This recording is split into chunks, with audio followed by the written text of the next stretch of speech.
In this section we're going to discuss the management options that are available to you with JBoss EAP 6. Basically it falls into three different styles of management. There's the management console, which is the web interface that you saw being launched in the installation demo. There's also a command line interface tool which you can run from obviously the command line.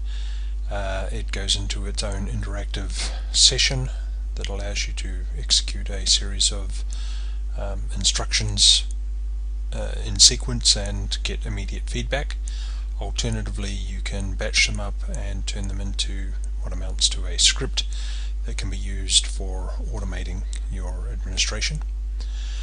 Generally speaking, the command line interface offers you complete control of your EAP server instance, whereas the management console is missing one or two less heavily utilized features.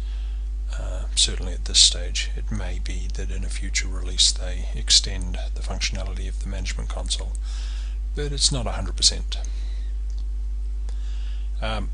For day-to-day operations, it should give you pretty much everything that you need to do. The last option is the one that's also the least desirable, although we may find ourselves using it on a couple of occasions through this course.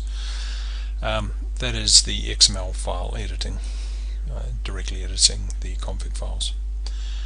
The reason it's not recommended is that generally you need to edit the XML file or files while there is no running instances of your JBoss server.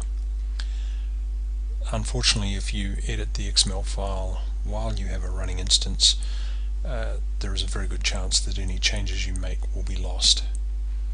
So if you plan on doing direct editing of your XML file, you will need to ensure that you don't have the relevant server instance running concurrently. So that's the quick intro to the management options. We'll be looking at understanding extensions, subsystems and profiles next.